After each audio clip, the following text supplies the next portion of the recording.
Okay, good afternoon, everyone. We are here again with speaking with the expert. My name is Elvin, and now we have two persons to talk this afternoon. There are specialists in the education area. Walter Alas from Russia, Master in Teaching, and Ruben Mena from Washington, D.C., Interlanguage Specialist. Good afternoon. Okay, we are here to talk about one special topic that is visual imagery. First, what is visual imagery from you? For me, the visual imagery is especially for the student use for the learn something or learn more. But uh, for example, visual imagery is important to use the teacher for a teach something. For example, No, in science. not No. teaching imagery. No, is about how the teacher teach to the student. Teach, visual imagery is when the students create mental image in her mind when they are reading or they are listening something. We are in this topic.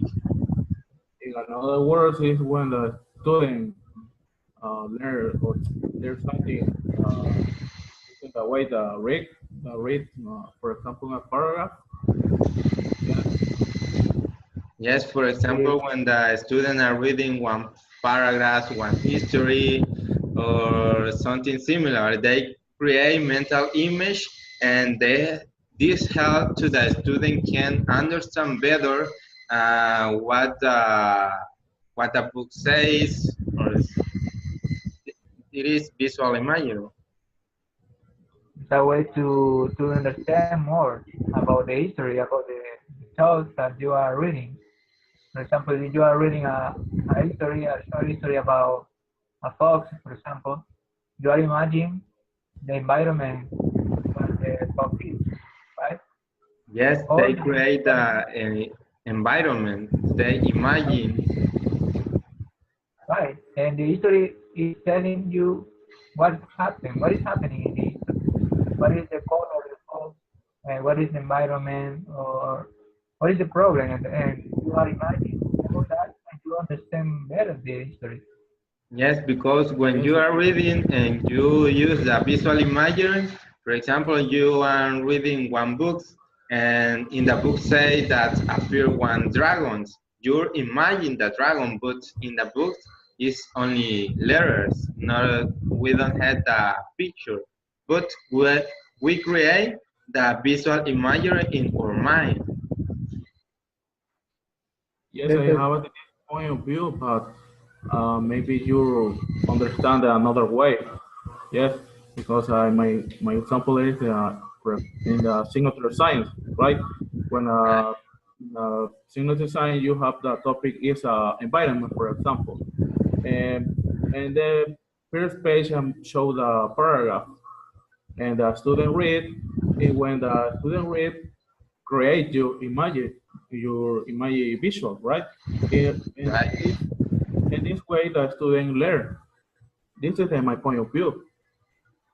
Yes, and how the teacher can develop or can use the visual imagery with her student. You, like a teacher, how you do or improve this strategy?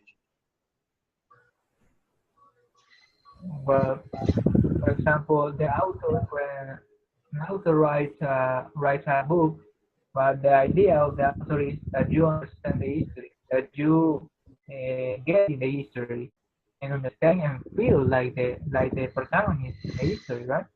Yes, And but how you can convince or how you can that the student use the visual imagery, because if you are teaching, remember, don't all the students like to read, and how you can do that the student read and use the visual imagery.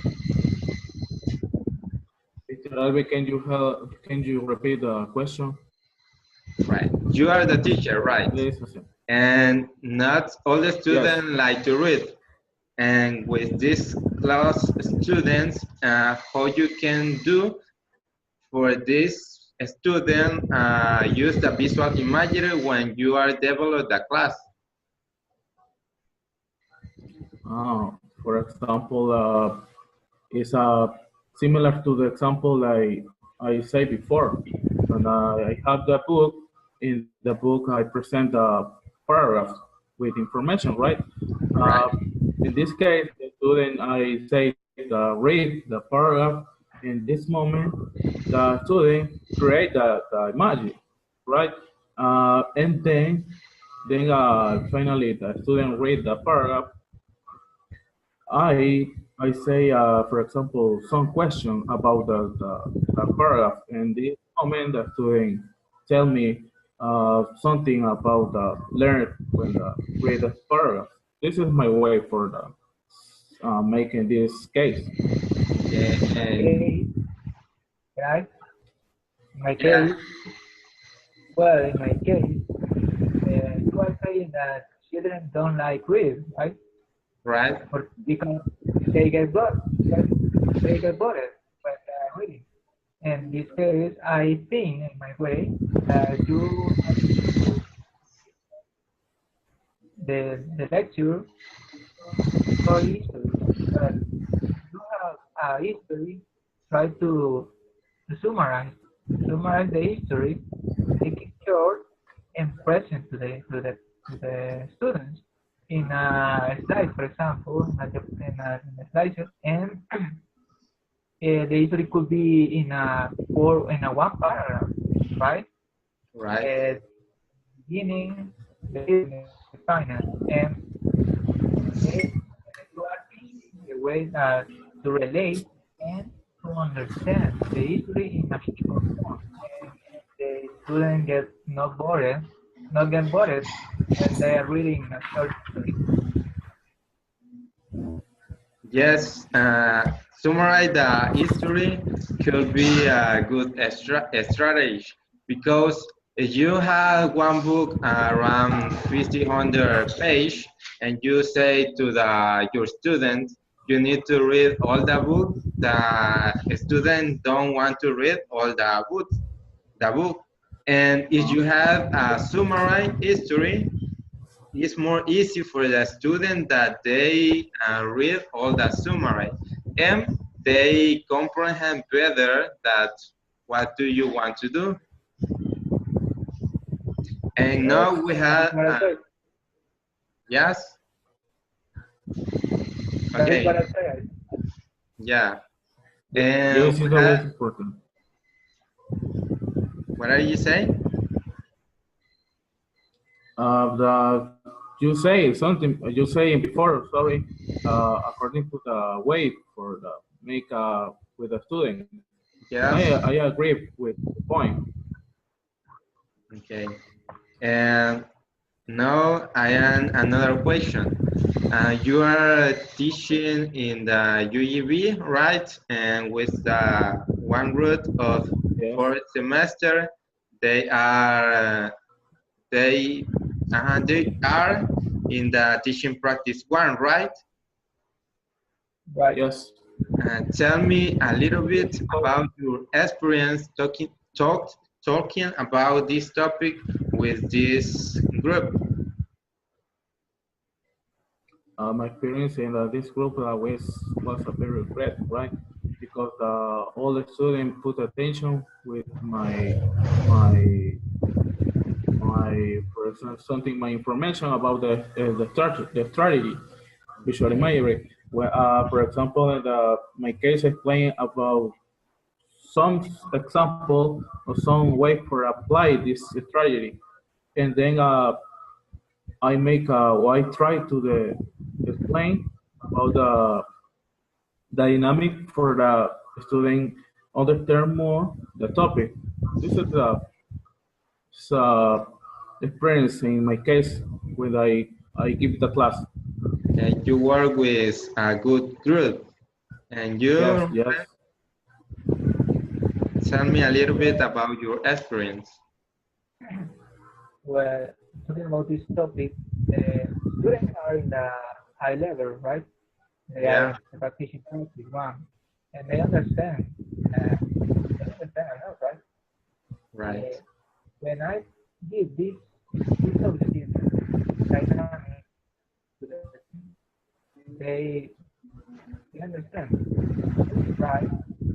And they want to share the information and share what they think because the objective of this dynamic is that the student speaks, right? Where Right. the student understands but speaks. Because sometimes you understand something, but you don't speak, you don't explain to others, and this helps a lot to manage the language because you can say what you are thinking, and the students sometimes uh, get sad when they try to say something and cannot. Okay. And do you think that it's more easy to talk about this topic with the student of a high level or with a student of a low level? Uh, It I depends. I I think that in my case is similar in the two case. For example, in a middle level, the younger or the student understand always the topic. In uh, in the high levels, I think it is the same way. Okay, but if you teach in a lower level and the Uh, student on don't all the students had the level of don't comprehend all that you are saying.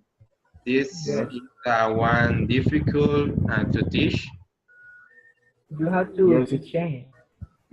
You have to change the way you teach this this this strategy because visual imagery when you explain to a high level these students they understand right, but Yes, when you try to explain to a lower level, uh, you maybe you get in trouble because they don't understand a lot.